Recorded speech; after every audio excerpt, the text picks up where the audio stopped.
Son of Man came to seek and to save the lost. And from the first reading from the Book of Wisdom, but you are merciful to all, for you can do all things. One of the most celebrated moments in the modern Catholic novel is at the end of George Bernanos' Diary of a Country Priest. The novel tells of a saintly country priest who is dying. In the last section, the country priest is visiting the city to get medical treatment. He has little money and lodges with a former seminary classmate, living with a woman not his wife. They show the obviously sick priest tender care in his last hours. After the priest's death, the man writes to the country priest Dean to let him know what had happened. In the letter, he reports that the priest's last words were "tout est grâce," which can be translated as "all is grace," or even "grace is everywhere."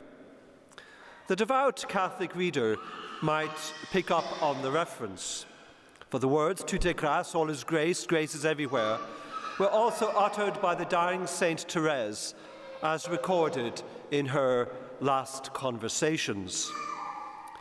So here we have a situation of a dying priest lodging with someone whose lifestyle would have been frowned upon by society and by the church, and also a young nun, Therese, dying of tuberculosis. And in the midst of all this, they both declare, all is grace. Grace is everywhere. What they recognized is what we might call the primacy of grace, a recognition of what grace can do even when everything else seems stacked against it. The grace of God is, however, able to transform from within, no matter what circumstance.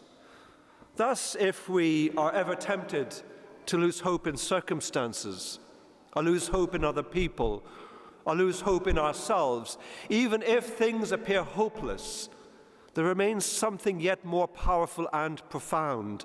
The grace of God can get to those places where our human efforts can't.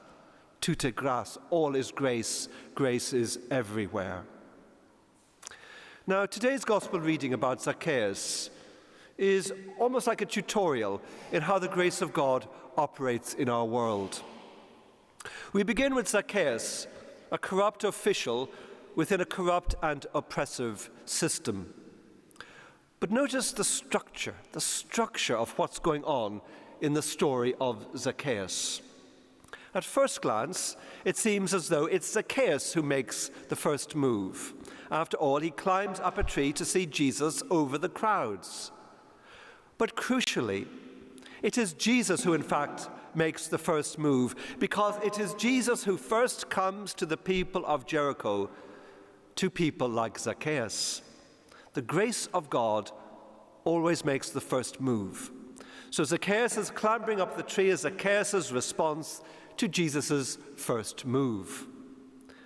But following the initial move from Jesus, there is something beginning to stir in Zacchaeus. Even if he keeps a safe distance up the tree, it might well have not got any further were it not for Jesus' second move. Jesus again taking the initiative. Jesus calls Zacchaeus to come down from the tree. Now notice what happens next. Jesus rather boldly invites himself to Zacchaeus' house, and then Zacchaeus receives him with great joy. So here again we see the initiative coming from Jesus. Grace moves first, and then Zacchaeus responds. But it is not only a matter of which comes first. Grace also transforms, changes from within.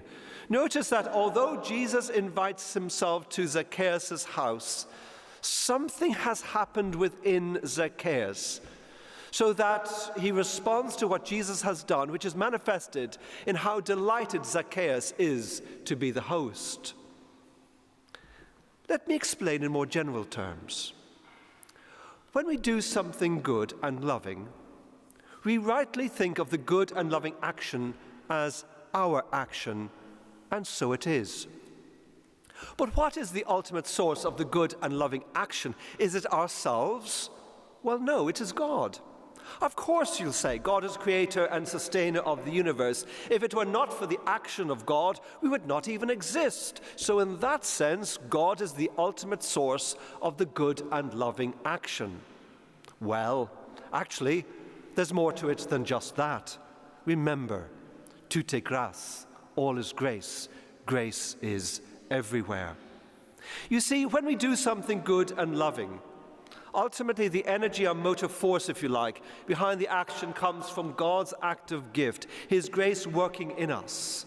In other words, we owe the very operation of whatever goodness and love is in us to God's gift of grace, God's gift of goodness and love.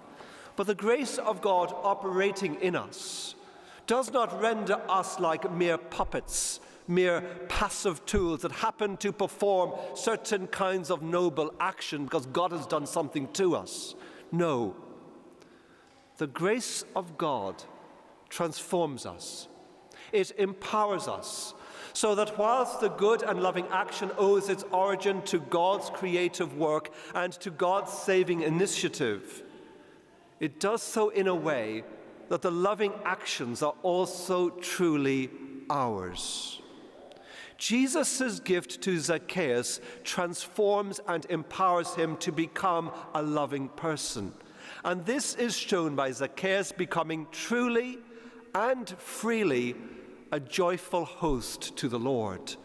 So even in a situation that seemed without hope, the grace of God got in where the work of man could not, and salvation came to the house of Zacchaeus. There is no person, no place in our world that is beyond hope, because there is nothing beyond the power and love of God. Toute grâce. Living 2,000 years after Zacchaeus, his story is, I suggest, not only about one particular person. It is also a beautiful illustration of how the grace of God operates and is alive and active in all sorts of situations that we might not expect and in ways that might be known only to God. Even highly cautious Catholics like George Bernanos recognized that, because they appreciated that whatever one's churchmanship or perspective on the world, the work of grace is in God's hands, not ours. No one at all can decide how God is to act. We ask the Lord for clarity of vision, to be able to discern the presence and activity of his love in our world. We ask the Lord to open our hearts to his grace no matter when or where we are. And we ask the Lord that we may never lose hope in whatever the world presents, to never lose hope in others, and to never lose hope in ourselves. After all, toute grâce, all is grace. Grace is everywhere.